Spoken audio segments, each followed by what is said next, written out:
S, வீடு, schools, hotels, store room இங்கெல்லாம் partition wall கட்டணும்னாலும் இப்போ பில்டிங் போனஸோட first choice Renocon rapid wall panels. அனைவருக்கும் வணக்கம்.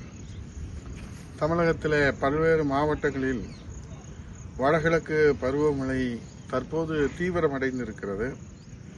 வங்கக்கடலிலே உருவான காற்றழுத்த தாழ்வு பகுதி வலுவடைந்து வரும் நிலையிலே தமிழகத்திற்கு வானிலை ஆய்வு மையம் ரெட் அலர்ட் கொடுத்திருக்கிறது.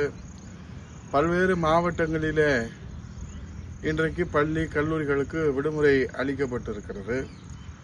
மாண்புமிகு எதிர்க்கட்சியுடைய தலைவர் வருங்கால முதலமைச்சர் புரட்சி தமிழர் ஐயா எடப்பாடியார் அவர்கள் சட்டமன்றத்திலே வடகிழக்கு பருவமழை பாதுகாப்பான முறையிலே மக்களுக்கு உரிய நடவடிக்கை இந்த அரசு எடுக்க வேண்டும், பாதிக்கப்பட்ட மக்களுக்கு உடனடியான நிவாரணங்களை வழங்க வேண்டும் என்பதை வலியுறுத்தி புரட்சி தமிழர் ஐயா எடப்பாடியார் அவர்கள் சட்டமன்றத்தில் கவன ஈர்ப்பு பொது முக்கியத்துவம் வாய்ந்த நிகழ்விலே அங்கே அரசின் கவனத்திற்கு கொண்டு வந்தார்கள்.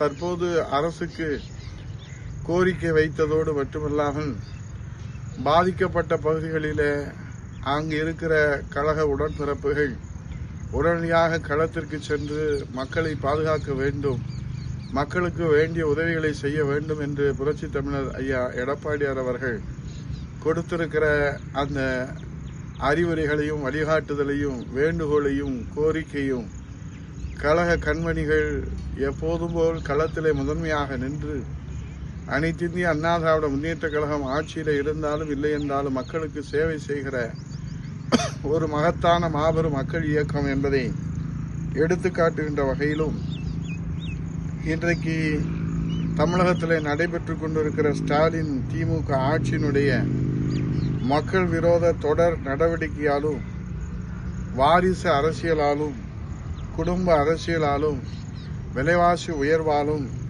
சட்டம் ஒழுங்கு சீர்கேட்டாலும் போதைப்பொருள் நடமாட்டத்தாலும் மின்சார கட்டண உயர்வாலும் சொத்து வரி உயர்வாலும் பாலியல் வன்கொடுமையாலும் மொத்தத்தில் நிறைவேற்ற முடியாத 525 தேர்தல் வாக்குறுதிகளை கொடுத்து தமிழ்நாட்டு மக்களை மோசடி செய்ததால் இன்றைக்கு மோசடி செய்ததோடு மட்டுமல்லாமல் மன்னர் ஆட்சிக்கு அவர்கள் சிவப்பு கம்பளம் விரித்து இன்றைக்கு அவர்கள் ஒரு வாய்ச்சொல் வீரர்களாக ஜனநாயகத்தை படுகொலை செய்துவிட்டு இன்றைக்கு அவர்கள் மெத்தன போக்கிலே செயல்படுவதைக் கண்டு உள்ளம் பொறுக்க முடியாது கொந்தளிப்பிலே இருக்கிற மக்கள் திராவிட முன்னேற்ற கழக மக்கள் விரோத ஆட்சிக்கு ரெட் அலர்ட் கொடுத்திருக்கிறார்கள்.